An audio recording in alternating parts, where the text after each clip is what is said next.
Hi hello I'm doctor Niloufer అండి. నేను యూట్యూబ్లో హెల్త్ గురించి, లైఫ్ స్టైల్ గురించి అండ్ మోటివేషన్ గురించి చాలా వీడియోస్ చేశాను. ఇంతకుముందు మీరు నా వీడియోస్ చూడకపోతే వెంటనే చూడండి అండ్ లైక్ చేసి ఖచ్చితంగా సబ్స్క్రైబ్ చేసుకోండి.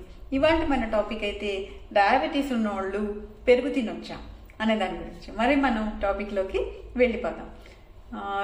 జనరల్గా ఏంటంటే ఈ పెరుగు తినటం అనేది మన దక్షిణ భారతదేశంలో ఎక్కువగా ఆహారం తర్వాత, భోజనం చేసిన తర్వాత లాస్ట్లో పెరుగు తినటం అనేది ఒక అలవాటు అనమాట.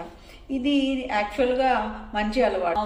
తీసుకోవటం వల్ల ఈ పెరుగు అనేది చివరిలో లాస్ట్లో తీసుకోవటం వల్ల ఎక్సెస్గా మన ఆహారం అప్పుడు రిలీజ్ అయిన యాసిడ్స్ ఉంటాయి కదా, అవన్నీ న్యూట్రలైజ్ అయిపోయి కడుపులో చల్లగా ఉండటానికి, కడుపులో మంట లేకుండా ఉండటానికి అవకాశం ఉంటుంది. కాబట్టి పెరుగు తినే అలవాటు అనేది జనరల్గా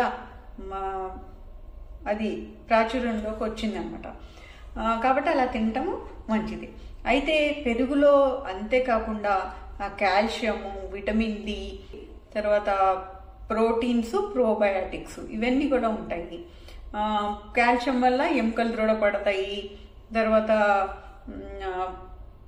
ప్రోటీన్స్ కూడా డయాబెటీస్ ఉన్న వాళ్ళకి చాలా మంచిది. తర్వాత ఈ ప్రోబయాటిక్స్ ఇవి ఉండటం వల్ల రోగ నిరోధక శక్తి అనేది ఇంప్రూవ్ అవుతుంది, ఇమ్యూనిటీ పెరుగుతుంది అనమాట.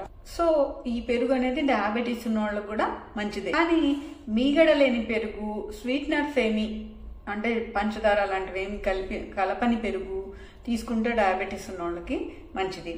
ఈ పెరుగు యొక్క గ్లైసిమిక్ ఇండెక్స్ కూడా 40 నుంచి 45 వరకు, అంటే లో గ్లైసిమిక్ ఇండెక్స్ ఉంటుందన్నమాట. ఒక 100 గ్రాముల పెరుగు వరకు డయాబెటీస్ ఉన్నవాళ్ళు వాళ్ళ ఆహారంలో, వాళ్ళ షుగర్ లెవెల్స్ని బట్టి, వాళ్ళ ఆహారంలో తీసుకుంటున్న క్యాలరీస్ని బట్టి లిమిట్ చేసుకొని 100 గ్రాముల వరకు చూసుకొని వాళ్ళ ఆహారంలో క్యాలరీస్ని బట్టి తీసుకోవచ్చు అనమాట. అయితే ఇంట్లో తయారు చేసిన పెరుగు తీసుకుంటే మంచిది వాళ్ళు, బయట నుంచి తెచ్చుకున్న పెరుగు కాకుండా. అంతేకాకుండా డయాబెటీస్ ఉన్న వాళ్ళకి జనరల్గా ఇప్పుడు మనం రోజు అందరు తింటున్నట్లే అన్నం తిన్నాక లాస్ట్లో మళ్ళీ పెరుగులో అన్నం తింటే మాత్రం ఒక్కొక్కసారి షుగర్ పెరగటం అనేది మేము చాలా మందికి నోటీస్ చేసాం అనమాట. కానీ అది పెరుగు వల్ల కాదు, అది ఎక్స్ట్రా అన్నము పెరుగులో తినటం వల్ల పెరుగుతుంది వాళ్ళకి షుగరు. కాబట్టి మేము ఎక్కువగా ఏం సజెస్ట్ చేస్తామంటే డయాబెటీస్ ఉన్న వాళ్ళకి, మీరు ఈ అన్నం మామూలుగా మీరు ఎంత తీసుకుంటారో అది కూరలో తీసుకుంటారు కదా, తినండి.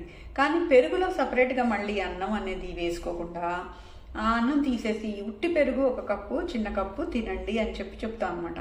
అంతేకాకుండా అలా కాకుండా కొంతమంది ఎలా ఇష్టపడతారంటే, ఇప్పుడు పెరుగులో వే అనేది పైన తేట నీరు వస్తుంది కదా, దాన్ని వే అంటాం అనమాట. ఆ వేలోనే ఈ ప్రోబయాటిక్స్ ఇవన్నీ ఉంటాయి. కాబట్టి ఆ వే కలుపుకొని ఆ పెరుగుతో మజ్జిగ చేసుకోండి. ఆ మజ్జిగ తాగండి భోజనం అయ్యాక. ఒక 2 గ్లాసులైనా ఆ వేతో పలుచగా మజ్జిగ చేసుకొని తాగితే అప్పుడు మీ శరీరానికి ప్రోబయాటిక్స్ అందుతాయి, రోగనిరోధక శక్తి పెరుగుతుంది. ప్లస్ పెరుగు వల్ల ఈ పెరుగులో అన్నం తింటే పెరుగుతుంది కదా, కాబట్టి ఆ రైస్ క్వాంటిటీ తీసేయటం వల్ల ఈ డయాబెటీస్ కూడా పెరగకుండా ఉంటుంది అని చెప్పి ఈ 2 పద్ధతులు చెప్తా అన్నమాట వాళ్ళకి. దానివల్ల వాళ్ళకి షుగర్ పెరగకుండా ఉంటుంది. ఆ విధంగా వాళ్ళు పెరుగుని తీసుకోవచ్చు. అంతేకాకుండా ఈ పెరుగుని భోజనంతో పాటు తీసుకుంటే ఏమవుతుందంటే వాళ్ళ జీర్ణక్రియ మెరుగుపడి దాంట్లో ఉండే ప్రోటీన్ వల్ల ఆహారం అనేది స్లోగా జీర్ణమయ్యి ఎక్కువగా తొందరగా ఒకేసారి షుగర్ పెరగకుండా కూడా ఉపయోగపడుతుంది అనమాట పెరుగు. కాబట్టి డయాబెటీస్ ఉన్నవాళ్ళు ఈ జాగ్రత్తలతో పెరుగు తీసుకుంటే చాలా మంచిది అనమాట. మరి అదండి ఈ టాపిక్ గురించి. మరి మీకు ఈ టాపిక్ నచ్చితే వెంటనే లైక్ చేసి షేర్ చేయండి. ఏమైనా డౌట్స్ ఉంటే కామెంట్ రూపంలో తెలియజేయండి.